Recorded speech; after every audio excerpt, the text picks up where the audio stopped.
Inside it, Commander Vernek of the Zarnathi High Fleet sat slouched against the curved hull, his face cast in the blue glow of failing emergency lights. Black fluid trickled from a wound above his brow, congealing in the zero-gravity air. One of his forearms dangled limp.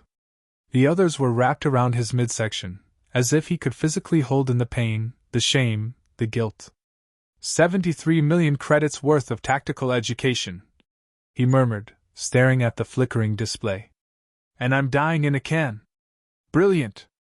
The pod drifted amid what had once been the Zarnathi Fourth Armada.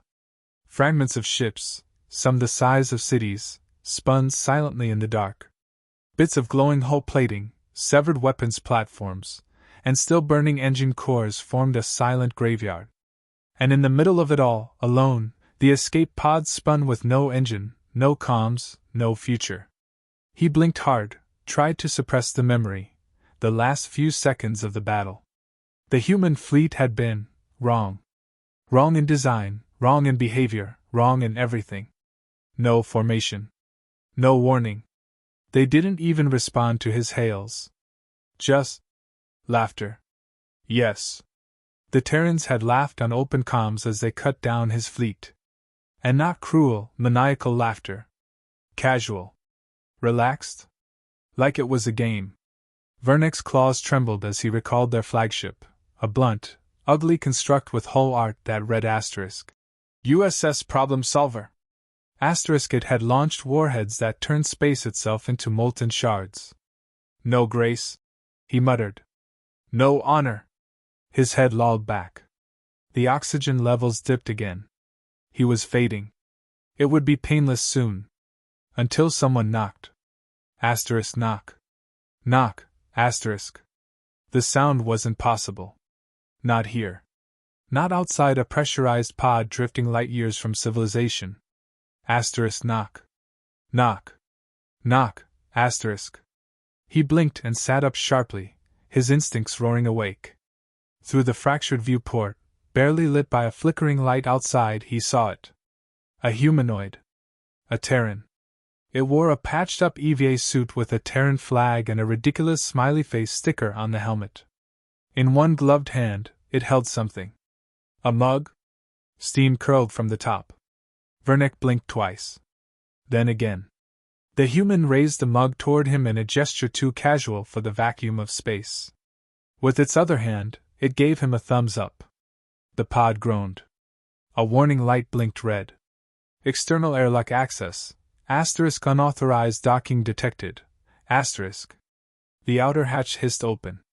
Vernek struggled to his feet, hands slipping to his belt. No weapons. All gone. He staggered backward as the inner hatch hissed. Then it opened. The human climbed inside like it was entering a friend's apartment. It was tall, lean, wearing a navy blue jumpsuit under the armor plating. The mug steamed in one hand, and a data pad blinked green on its wrist. Phew, the human said. Smells like burnt tentacles in here. Vernek's mandibles clicked sharply. Identify yourself. The human smiled. Commander Rick Mercer, Terran Fleet. And you must be Vernek, hero of the Zarnathi. Wait, hold on. He tapped the data pad, squinting. Yep. Vernek. Tactician. Speeches. Big war record. Also, currently floating alone in a tin can. Vernek took a step back, his claws curling. Why are you here? Rick raised the coffee. Heard someone needed company. You destroyed my fleet. Rick shrugged. Not personally. I supervised. The AI did most of the slicing. You guys really shouldn't cluster your heat signatures so neatly. It's like putting all your eggs in a thermal basket. Vernek stared. You came to gloat? Gloat? Rick laughed. No. I came to offer you coffee. There was a silence. Then, I don't drink, whatever that is. Your loss. Rick sipped. Tastes like home and high blood pressure. Vernek's voice dropped an octave. What is your purpose here? Rick exhaled. The smile faded just a hair. I'm here to keep you alive. For a bit. The room seemed colder now. The lights flickered again. I don't understand, Vernick said slowly. Not surprising. Most don't, Rick replied. We figured you might be useful. You're a survivor, after all. Got a brain in there. Something the rest of your species lacked in quantity. That's an insult. It's polite sarcasm. We're masters at it. Rick walked around the cramped pod, casually inspecting the damage. You know, I read your file. You're good. Really good. You almost adapted in time during the last 5 minutes. But the problem is, he leaned in. We don't play by the same rules. Vernick's voice was thin. You're unstable. Oh no, we're very stable. That's the problem. Calculated. Calm. Patient. But when we move, it's not strategy. It's instinct. He took another sip of coffee. See, your people don't understand humans. You think we're emotional apes with guns. Truth is, we're apex predators who learn how to smile while we stalk. We mastered charm, diplomacy, etiquette, but underneath? It's all teeth. Vernick swallowed. This was never a war, Rick said softly. This was a warning. He tapped the datapad. A soft chime echoed in the pod. Vernick glanced at the screen. A signal. A silent beacon had just been activated from inside the pod. You bugged me? Vernick breathed. No, Rick smiled. We used you. That's different. Outside the viewport, something shimmered, metal. A large object slowly uncloaked near the wreckage. A human frigate. Silent. Waiting. Rick finished the coffee. Now that your backup fleet's on the way, we're ready for Phase 2. Vernick stepped back. His heart pounded. You set a trap, he said. No, Rick whispered. You set the trap, Vernick? We just wrote the instructions. And with that, Rick Mercer smiled. And Vernick finally understood. The galaxy hadn't feared humans because they were dangerous. It feared them because they were patient. And they never smiled without a reason. The Zarnathi reinforcement fleet arrived 17 minutes after Rick Mercer activated the beacon. 17 minutes was too fast for most species. It was exactly what the Terrans had planned for. Inside the wreckage cloud, Vernick stared at the viewport.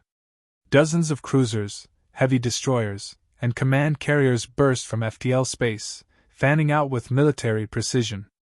Their formation was textbook, tight, overlapping shields, coordinated firing lanes. Impressive, efficient, and fatally predictable. Rick stood beside him, relaxed, sipping a second cup of coffee like he'd just gotten out of bed and was watching Saturday morning cartoons. You think they'll fire? Vernick asked, his voice low. Oh, definitely, Rick said. They'll scan for you, detect a Terran signature, and assume we're here to execute the lone survivor. Very noble of them. Very dumb. The console beeped. An incoming hail. Vernick leaned forward, reading the text across the screen. Commander Kelt of the Zarnathi Vanguard requests immediate identification of threat. Vernick turned to Rick. They'll target us unless I respond. Rick raised an eyebrow. You want to live long enough to explain this to them? A pause. Then Vernick keyed the comms open. Kelt, this is Vernick. Stand down. I repeat, stand. Before he could finish, the console flared red. Lock on! Rick barked. They're charging weapons! The pod rocked. Not from a blast, but from the ripple of nearby space bending. The USS Problem Solver uncloaked. She didn't roar or hiss. She arrived silently, like a shadow crossing the stars. Jet black, no running lights. No insignia save a crude chalk drawing of a skull wearing sunglasses. Her hull shimmered with adaptive armor, and her weapon ports yawned open like the mouths of deep-sea predators. She's beautiful, Rick whispered. Vernick didn't respond. His mouth had gone dry. A low chime sounded across all channels. Every ship in the Zarnathi fleet received it. A voice followed. To the Zarnathi fleet, you are trespassing in a Terran quarantine zone. Lower shields, eject weapon cores, and prepare for cargo inspection. Failure to comply will result in swift and overly enthusiastic retaliation. Have a lovely day. The voice was female. Cheerful. Uncomfortably polite. Kelt responded in typical Zarnathi fashion, by opening fire. Rick didn't flinch. The human frigate reacted before the bolts finished charging. In less than 3 seconds, twin beams sliced through vacuum, melted through Kelt's cruiser, and left it floating like a broken eggshell. One beam cut power. The other sliced communications. Not destroyed. Not obliterated. Just disabled. They're giving you a chance? Rick said. Why? Vernick asked. Rick's smile was faint. Because we don't start with annihilation. We wait. We hope you'll do the smart thing. But if you don't... He tapped the console. On the screen, new Terran ships decloaked. Not 1. Not 5. 27. Each one was silent, identical in shape, and entirely uninterested in making friends. Vernick whispered. We never knew you had this many ships. Rick nodded. That was the point. A new hail buzzed through. This time, it wasn't Zarnathi. It was Terran. A dark-skinned woman appeared on the screen, wearing a sleek officer's uniform and a smile that didn't quite reach her eyes. Mercer, she said. Status? Rick snapped to attention, casual even in discipline. Target recovered. Backup fleet arrived. Hostile. Refused politeness. 1 cruiser neutralized. Understood. Proceed to stage 2. Copy that. Any flare? The woman smiled thinly. Minimal. Just enough to scare their grandmothers. The screen winked off. Vernick looked up. What is stage 2? Rick cracked his knuckles. Diplomacy. The fun kind. From the problem solver, a pod launched toward the Zarnathi fleet. Not a weapon. A gift. Inside it? 1 crate of chocolate chip cookies. And a handwritten note that read, Let's talk. We'd hate to show you what the real weapons do. Vernick gawked. Cookies? Rick grinned. You'd be surprised how much terror you can inspire when you threaten people with kindness before destruction. Another Zarnathi ship powered weapons. A Terran drone zipped through space, latched onto its hull, and shut it down with an EMP burst so precise it only affected weapons systems. The silence that followed was thick. Finally, a comms light blinked. A Zarnathi officer appeared on screen. Shaken. Sweating.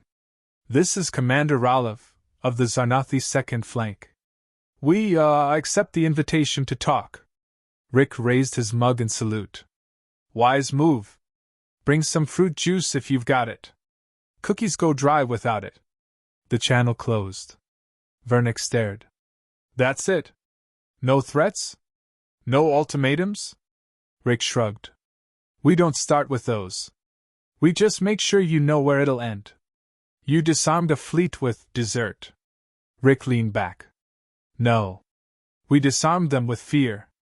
The cookies were just style. A long pause stretched between them. Then Vernick asked something he hadn't allowed himself to think. What do you want from me? Rick looked at him evenly. You. We want you to survive. Go back. Tell them what happened. Not what we did, what you saw. Why? Rick smiled that same polite, unreadable smile. Because we want the galaxy to think twice. Not because we're monsters. But because we're civilized enough to pretend we're not, and that makes us dangerous in ways your people aren't ready for. He rose and walked toward the hatch. Come on, Vernick. Let's go teach your admirals how to listen. And somewhere, far behind them, the stars held their breath. Because the humans hadn't declared war. They'd offered tea and cookies. And somehow, that was worse. The conference room aboard the USS Problem Solver didn't look like a room where galactic powers were meant to negotiate. There were no banners, no polished floors, no diplomatic formalities. There was a long table. Real wood. Mismatched chairs. A tray of still-warm cookies. A pot of black tea. And a stack of paper napkins that read asterisk. Smile! It's probably not a trap. Asterisk. Rick Mercer leaned back in a creaky swivel chair, balancing his mug on one knee. Across from him, Commander Ralev of the Zarnathi second flank sat rigid, eyes darting between the humans and the exit. To his left sat Vernick, still looking like he wasn't sure whether this was diplomacy or a hostage situation. Technically, it was both. No one had touched the cookies yet. So, Rick said, breaking the silence, let's get to it. You jumped in guns hot, fired on a rescue pod, and got your weapons systems scrubbed like dirty laundry. Tell me, Ralev, how's morale? Ralev's jaw clenched. You ambushed us.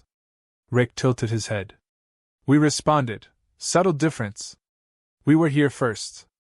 You just assumed we were the problem. You're humans. That's not a crime. Yet. Ralev glanced at the tea. What exactly do you want? Rick leaned forward, setting his mug down with a quiet clink. We want you to remember this day. Not because we beat you, but because we chose not to. That's the distinction most of your kind miss. Ralev looked from Rick to the tray. This is a threat. This, Rick said, picking up a cookie, is chocolate and diplomacy. The threat's parked just outside. He took a bite. Chewed slowly. Silence. Then a second human, Commander Dina Reyes, entered. Casual stride. Smart eyes. She tossed a datapad on the table and sat. Reports finished, she said. Your fleet's communications were 5 seconds behind ours. That's slow enough to get everyone you care about spaced. Ralev didn't respond. Dina smiled. But not today. Because today, Rick here decided to give you the benefit of the doubt. That doesn't happen twice. Rick gestured to the datapad. That's your fleet's full diagnostic. Weak points, blind spots, predictable tactics. We didn't hack you. You broadcast it all by accident. Your security settings are, let's say, quaint. He leaned closer. You ever think what would have happened if we weren't the ones who found you first? Ralev narrowed his eyes. You're bluffing. We've fought a dozen species. None have done what you claim. Rick shrugged. Exactly. They weren't us. Dina poured herself tea. You call us savages. You look at our history and think we're unstable. But you keep forgetting, we're still here. That means we survived everything we did to ourselves. Can you say the same? Vernick finally spoke. You're trying to intimidate us with restraint? Rick snapped his fingers. He gets it. Ralev was visibly sweating now. What do you want in exchange for the prisoner? Nothing, Rick said. You already failed that test. What? We rescued him. You attacked us. There is no negotiation. We own this moment now. Ralev stood. You can't hold us here. You're free to go, Dina said, sipping tea. Just know, the minute you raise weapons again, the next visit won't involve cookies. Rick smiled. We'll bring coffee.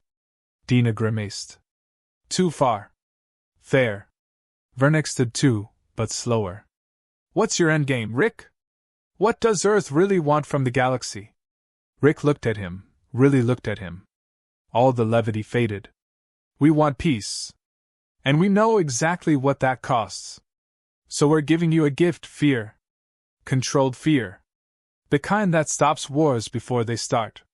He reached over, slid the datapad back across the table. Take that to your admirals. Show them we could have destroyed you, and chose not to. Let them chew on that every time they look at a Terran ship on a scanner. Ralev's hand twitched above his holster. A twitch. Nothing more. Dina didn't flinch. Try it, she said calmly. I could shoot through your skull and still catch the tea before it spills. The hand dropped. Rick pushed back from the table. Meeting adjourned. They were escorted back to their shuttle. No guards. Just silent Terran crew who watched without blinking. The kind of silence that echoed louder than sirens. Once gone, Dina turned to Rick. You think they'll report the whole thing? Rick stretched. They'll water it down. Leave out the tea and threats. Focus on the damage reports. Good, she said. That's scarier. Rick walked to the viewport. Outside, the Zarnathi shuttle zipped away, trailing the tension of a barely avoided disaster. I like diplomacy, he murmured. It's so much quieter than war. But the cleanup's always messy, Dina replied. They stood in silence for a moment, watching the stars. Stage 3? She asked. Rick nodded. Stage 3. She smiled. Time to wake the rest of the galaxy. The Galactic Assembly rarely summoned all sectors. When it did, it meant one of two things: war, or something worse. The Hall of Concord was carved into the orbiting megastructure of Varela's 3, its arches tall enough to house small ships. The room gleamed with ancient craftsmanship, polished alloy floors, banners of extinct empires, and hollow screens buzzing in a dozen dialects. In the center sat a single Terran representative, Rick Mercer. Unarmed, unbothered, unshakably calm. The delegates stared at him like he was a loaded weapon accidentally brought into a wedding. On the upper dais, High Magistrate Velda of the Jykeen Alliance leaned forward, eyes thin slits behind a glittering visor. You arrived without escort, Mercer. Why? Rick smiled, folding his hands. Because if I needed one, I wouldn't be here. A ripple of uneasy laughter passed through the hall, nervous, forced, like someone testing ice. Velda's mandibles clicked. You're here to answer for aggression against the Zarnathi. You seized their fleet, disarmed their weapons, and broadcast the humiliation across 3 sectors. I served cookies, Rick replied, and taught them about firewalls. A dozen murmurs erupted. Rick stood slowly. No gestures. No flair. Just calm control. You think we're the villains, he said. Because we're human. Because our history terrifies you. Because you see wars and assume we like them. He walked to the center ring, holograms lighting beneath each step. You're not wrong. We are terrifying. But here's the truth, we didn't come here to start a war. We came to finish one. The one you've been waging against peace since the dawn of stars. Velda's voice sharpened. You threaten a united galaxy with extinction. Rick turned to her. You united the galaxy through fear and compliance. We're offering something better, respect earned by example. By destroying fleets? Rick shook his head. By sparing them. A new voice cut in, Vernek, patched and recovered, now standing with his own delegation. He looked worn but alert. He's right, Vernek said. They could have annihilated us. They didn't. They could have used our own codes to collapse our defenses. Instead, they taught us where we failed. Velda hissed. And what did they ask in return? Nothing, Vernek answered. And that scared us more than a siege. Now the hall grew quiet. Rick turned slowly, addressing them all. We didn't ask for tribute. We didn't demand colonies or titles or political leverage. We asked for you to stop poking holes in rescue beacons. That's it. His gaze locked with Velda's. You think we're expanding, colonizing. But no, our real mission is simpler. He tapped the holodable. A projection bloomed across the room. It showed hundreds of coordinates, fleets, stations, assembly hubs, every major military force across 5 quadrants. Each one marked with red Terran overlay. Years of listening, Rick said. Decoding. Watching. We didn't send ships. We sent ears. Satellites. Whisper drones. You didn't even notice. Velda stood. You spied on us? No, Rick said. We prepared for you. For this. For the day your alliances forgot how dangerous peacekeepers could be when they stopped being polite. Silence fell again. Then a subtle, metallic click echoed from the walls. The banners fell. All around the hall, cloaked Terran drones shimmered into visibility, armed, poised, and utterly still. No one moved. Rick didn't raise his voice. No weapons fired. No one hurt. And yet every defense grid in this hall is now locked out. You can call that a threat. He glanced around. Or a demonstration. Someone tried to stand. A drone aimed. They sat again. Rick raised a small remote and pressed a single button. All drones vanished, cloaked once more.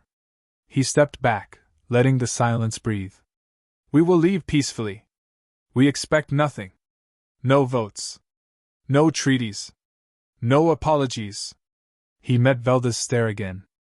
But next time a human ship answers a distress call, maybe think twice before shooting first. Because we will think only once before responding. Then, with infuriating calm, he picked up a cup of tea from a small tray one of the drones had quietly placed behind him. Shall I pour one for you, High Magistrate? Velda didn't respond. Not immediately. Her claws trembled faintly, but her face remained composed. No, she said finally. That will not be necessary. Rick nodded, satisfied. Then I'll see myself out. He turned, walking the long corridor out of the hall as the world's most dangerous silence followed behind him. Just as the doors closed, he paused and looked back. Oh, one last thing. The delegates turned. We've only shown you the polite side of humanity. He smiled. You should pray we never have to show you the other one. The doors sealed. Outside, aboard the Problem Solver, Dina Reyes waited with 2 steaming mugs and a datapad. Well? She asked. Rick took the tea, sighing. They'll need a week to vote. 3 to lie about it. 5 to panic. She sipped. Think they'll retaliate? Not unless they develop better security. Or better cookies. Rick raised his cup. To diplomacy. To quiet wars. Outside, 1,000 stars blinked. The galaxy, once again, was listening.